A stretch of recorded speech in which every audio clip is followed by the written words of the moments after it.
The issues raised in this video are complex.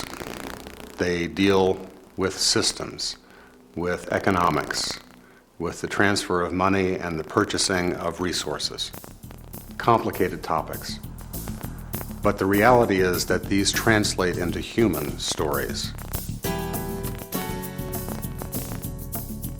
If you don't like the price of oil because of the cartels, you will not like the price of food when the food cartels are in existence. Every single individual in this country is going to have their life changed by virtue of these trade agreements. Not only are we losing farmers and farmland, we are losing local entrepreneurs and the dollars that their businesses bring into the economy. We are losing literally the community fabric and support. Economic globalization, as it is being imposed on us through these trade institutions, through the World Bank and other institutions, basically threatens the entire web of life. Free trade. It sounded like a great idea, and it was meant to. It was sold as a win-win by those who would actually benefit, the world's transnational corporations. But as we are learning from the real experiences with the World Trade Organization, NAFTA, and various other trade agreements, the results have been disastrous for local workers, communities, economies, and the environment. Good-paying jobs in nearly every state in the U.S. have been lost. Farms have been sold off. Crops have been taken out of production. Communities have lost local food sources and seen growing unemployment. But behind the statistics are stories of real human beings. It's the 96th annual Portland Rose Festival, when the City of Roses, Portland, Oregon, pays homage to its most famous local symbol, the rose. But this year, with the globalization of the cut flower industry, the floats in the parade won't be wearing Oregon roses, but rather flowers from Ecuador. It's more than ironic, to an interested observer, it's ironic. To someone who's trying to earn their living and employ 120 people and finance expansion and develop markets, it becomes extremely difficult to want to invest another dime in anything that has to do with growing roses. We're standing in what used to be about 45 big greenhouses. And when I say big, I mean the kind of greenhouses that are going to hold a couple of 100,000 rose bushes. And out of that couple of 100,000 rose bushes, we're going to generate, 20 to 25,000 stems a day. 10 to 15 years ago, 95% of the roses that were sold in the United States were grown in the United States. Today, it's just exactly the opposite. Virtually every rose sold in the United States is unfortunately imported. And that means that producers like us either have to find another product or sell to developers. We have, jobs going offshore, businesses going under. Where's the tax dollar?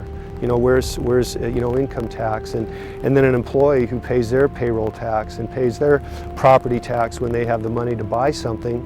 Where does all that money end up? Well, that money ends up in the investors who have pumped millions of dollars into greenhouse production in South America, who really don't give a darn about what's going on here in Washington County, or frankly, in my opinion, don't give a darn about what's going on in a little farm in Quito, Ecuador either. They're looking for a return. I've been farming this acreage for 20 years. I'm a fourth-generation farmer. What you're seeing is the demise of an 82-year-old orchard. It's absolutely terrifying that if I don't make changes, I can lose the whole thing. I can lose 20 years of my work and over 50 years of my family. As a farmer, I do raw agricultural product, and I have no control, no say over what kind of price I might return. And I do the best damn job I can. I grow an absolutely gorgeous piece of fruit, and I still can't make money. We have issues that are fairly new with trade agreements, NAFTA, WTO. They're negotiating the free trade of the Americas. I'm here every day. I'm on my tractor. I interact with my workers. I know them by name. I know their kids. I know their birthdays. and I care about this land. This land provides me with a living, and I'm going to take care of it. This is not the first orchard this year that's gone down. This will not be the last. And every time this acreage comes out, it affects everyone here. It affects the economy in Hood River, and it affects people. The best use for this land is growing food. And it's just a sad, sad day for me that I can't stay in business doing that. Communities that had relied on technology industries are also seeing a flight of those good-paying computer chip manufacturers to countries where expenses are less and markets are growing. According to a study by Forrester Research, white-collar workers are affected too. Some 3.3 million white-collar jobs will move offshore in the next 15 years. Computer programmers and technology professionals will face layoffs that mostly hit blue-collar workers in the past. The trade agreements have not only been a disaster for farmers and workers at home, they have also wreaked havoc in the developing countries that they had promised to help. Cheap imports have destroyed local agriculture, sending more refugees to the cities. New industries that had promised so much quickly pull up stakes to head for the next country with a cheap source of labor. Some governments are beginning to catch on. I think most other governments around the world are beginning to understand what the dangers are to their own civil society, their own democracy, in allowing this trade regime to proceed the way it's been going, and are starting to pay heed to some of the non-governmental organizations and civil society movements that are raising the alarm. Corporations used to be domestic, and then they went multinational, which meant that they might spread their production in different countries, third world countries or whatever, but they were still American or German or whatever. But the big corporations now have gone transnational. And what that means is that they've really lost connection to their place of origin. They don't care, you know. They may still be American in name or whatever, but really they are just as willing to exploit Americans, American communities, American natural resources as they are to go into any third world or developing country anywhere else. They don't stop and say, well, we won't do that here because these are our people. They have transcended nationalism. Trade agreements to reduce tariffs between countries have been in existence in their modern form since World War II. But in the last 10 years, a whole new breed of trade agreements and organizations have been spawned. In 1993, Canada, Mexico, and the U.S. signed the North America Free Trade Agreement, or NAFTA. The proposed Free Trade Area of the Americas, FTAA, would extend that to all of Central and South America, except Cuba. Trade negotiations in 1994 created the World Trade Organization, WTO, now with 140 members. Most of the agreements consist of a huge body of rules and protections for corporations and a structure for resolving disputes and enforcing rules. They do this in the name of free trade. What the trade agreements amount to is a way of controlling the democratic process so that it doesn't interfere with the free flow of capital or with profit taking. So it's hardly free trade. It is heavily regulated trade. It's just regulated on behalf of the corporations rather than being regulated on behalf of the workers or the shareholders or the consumers or anyone else. It's regulated to ensure maximum profits and minimal interference with those profits. I think it's really important that we stop seeing these as American companies or Canadian companies or European companies or whatever, although interestingly the governments will still negotiate on behalf of those corporations, still seeing them as in their interest. But what they're really negotiating is the interests of capitalism everywhere, big capitalism, capitalism that has transcended these borders.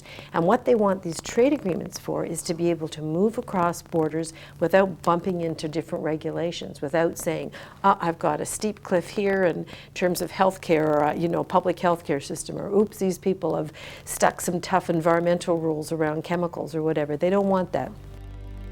A few of the many new non-tariff elements in these agreements include eliminating domestic agriculture subsidies, protection of intellectual property rights, such as patents on seeds, opening all enterprises to foreign investment, resolution of disputes at a level which supersedes individual countries, inclusion in the agreements of trade in services.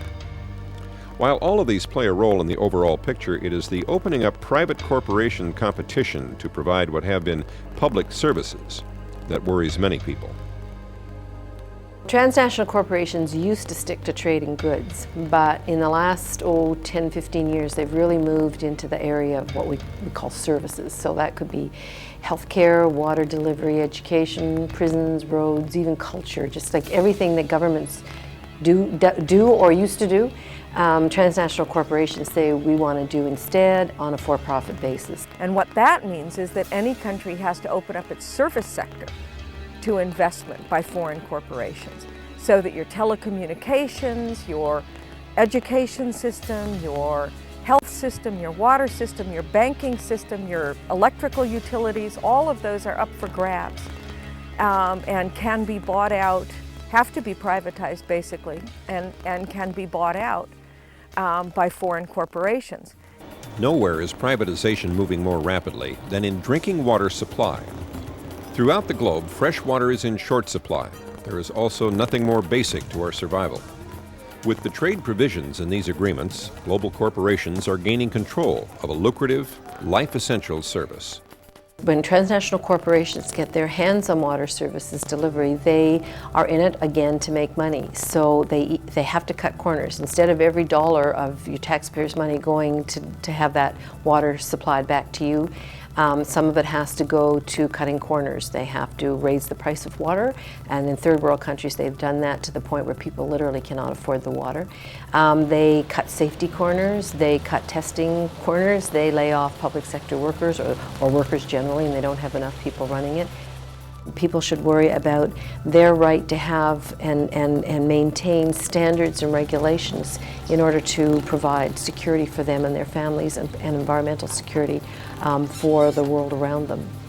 You know, governments spend a great deal of money providing these services for their people, and people need them. People are going to do anything to get water or health care or send their kids to school. You know, if the government's not paying it or you're not getting it as a universal social program, you'll find a way to find it out of your pocket, sell your house, do what you have to do, because you can't live without these fundamental essential services.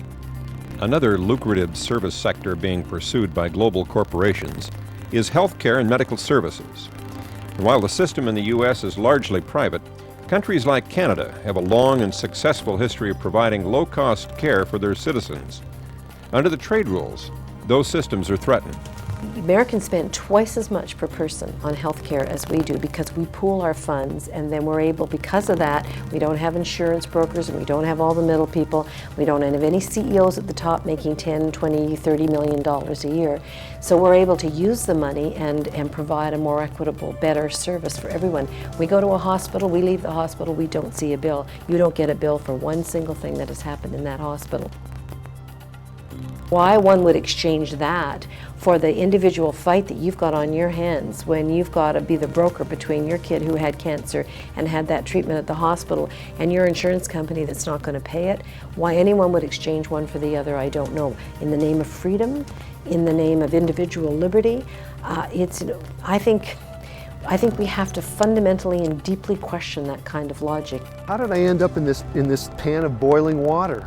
You know, like the frog, you know, just keep turning the heat up a little bit and he never realizes that he's being cooked. Yeah, and I am cooked. All of a sudden I'm frog legs and not a frog. A question that occurs to people who first learn about the trade agreements and their effects is, what can anyone do in the face of such power and momentum? The most important thing we can all do is resist in a whole bunch of ways this model in our lives. And that may be such a simple thing as thinking about where you shop. Everyone has to eat. Every consumer in this country has to go to a grocery store or somehow find food for their table. And in doing so, if they would stop at the produce section, find the manager, find that person who is stocking the shelves, and when you pick up a tomato or a pear or an apple, see if you can tell where it's from. In fact, in the area of food security and safety, there is a movement toward retail grocery outlets that connect consumers directly with local farmers and growers. Those efforts are meeting with support and success. This company, New Seasons Market, over the course of the last 3 years has managed to buck this consolidation trend, and we've opened 4 very successful profitable stores. We see our role as providing the link between rural producers who are doing a great job, environmentally sound work, paying their workers a fair wage, and we want to connect those people with interested urban dwellers who want to do the right thing, but simply need a little bit more information about what the right thing is, or need to be told that there's even an issue at all. At another level of involvement, some people are choosing peaceful, direct action to bring attention to the issues of fair trade through parades, teach-ins, and demonstrations. Around the globe in the past 5 years, millions have marched to protest the WTO, the World Bank, and the International Monetary Fund, the North American Free Trade Agreement, and proposed FTAA trade agreements. Although these millions of marchers are often marginalized by the mainstream global corporate media, they are having an impact. The time comes when people stand up and say, your system's not working. You know, and so in countries all over the world, people are beginning to demand of their governments that they start to act like governments again, that they start to provide healthcare services. And there have been referenda in Latin American countries saying, we want our water services back. We want you to provide universal healthcare the way you used to 20, 25 years ago. I call it globalization from below, and they're saying, we know, and we've read about this system, and we know because we're sharing with each other around the world, and we're questioning it here in our own community. So the pressure is on governments from communities all over the world to go into those trade talks or those institutional situations, wherever they may be, including the United Nations, and put a different voice or a different set of concerns into the mix. In the United States, Congress must still approve trade agreements, though they gave to the President the power to negotiate them. Telling your elected representatives of your concerns about the trade agreements is extremely important. And keeping yourself and your neighbors informed on the issues may be the best thing you can do to preserve community and to change free trade so it becomes fair trade. If we don't collectively start to fight back against the corporate takeover of our healthcare and the corporate takeover of our water and our education systems, it's going to get worse. And those individual families are going to be more and more isolated. I mean, half of the bankruptcies in the United States last year were families who couldn't pay their medical bills. Talk about individual disaster. What we have to do is turn around and start to see our neighbors again and start to think about ourselves as communities that can make decisions together, that have fundamental rights, and to start to say that to each other. It's not that everybody has to be a total expert on all of this stuff, but we've got to find the ways to start to reconnect, because the more we let this ideology make these decisions for us, the harder it's going to be, the less time you're going to have, the harder you're going to have to work, because your rights are being taken away from you at every turn. I believe it is inevitable that the current global economic system is going to fall. It can't sustain itself. I truly do believe it is unsustainable. That's not just words. It is not sustainable. It's not economically sustainable, and I guarantee you it's not ecologically sustainable. It's not sustainable in terms of the willingness of the majority of people in this world to put up with it. My question is, how is it going to fall? And are we going to be able to salvage something and make this a better world after it falls, or are they going to take us with it? I think that's the big, ugly question that's facing us. Can we stop them before they take us down?